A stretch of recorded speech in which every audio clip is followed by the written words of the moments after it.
مہینہ پہلے امریکہ اسرائیل ایران جنگ ایک بہت ہی بڑا گلوبل کرائسس، اس کے فیوچر ایک انسرٹن نظر آتا ہے، کیوس. اس کو آپ کیسے دیکھتے ہیں؟ آئی فیل لائک کہ امریکہ پاور میں ہے اور وہ مزید پاور لینا چاہتا ہے. تو پہلے بھی ہم نے دیکھا کہ وہ رجیم چینج کرتا رہتا ہے ملکوں کی. تو ایران نے بہت ہی زیادہ کریج شو کی اور اس نے نہیں ہونے دی رجیم چینج، لیکن ٹرمپ وہ بات اپنی ایگو پہ لے گیا اور وہ پھر اس نے اٹیک شروع کر دیا. جو کرنٹ سینیریو ہے انسرٹینٹی کا، اسٹریس کا، یہ اس کو مزید بڑھاتا ہے، یہ جنگ اس کو مزید بڑھاتی ہے.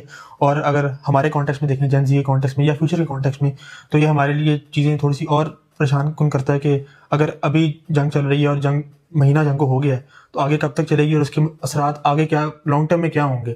اور ضرور طاقت کا نشہ ہے، اور آگے بھی اس نے ٹرمپ نے کہا ہے کہ میرا نیکسٹ اسٹیپ کیوبا ہے. تو ہمارے لیے ایک فیئرفل بات یہ ہے کہ آگے کیا ہوگا، لیکن ہمیں پھر بھی کوشش کرتے رہنا چاہیے کہ ہم ان چیزوں کو چھوڑ کے اپنی زندگی میں جو ہمارے پاس ٹولز ہیں، موبائل، سوشل میڈیا، ان کو یوز کر کے اپنی زندگی بہتر کریں اور ان چیزوں کے بارے میں بھی اپ ٹو ڈیٹ نالج رکھیں اور اپنی وائس ریز کرتے رہیں. آپ اس میں آپ کے خیال میں پاکستان کو اس میں کیا رول پلے کرنا چاہیے؟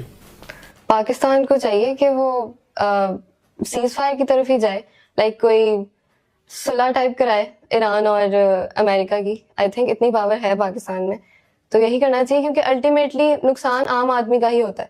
یہ جو لوگ جنگ کروا رہے ہیں ان کا کوئی نقصان نہیں ہوگا، وہ لوگ اپنی ایوری ڈے لائف میں چلے جائیں گے واپس، لیکن نقصان ہمارا ہو رہا ہے، عام آدمی کا نقصان ہو رہا ہے.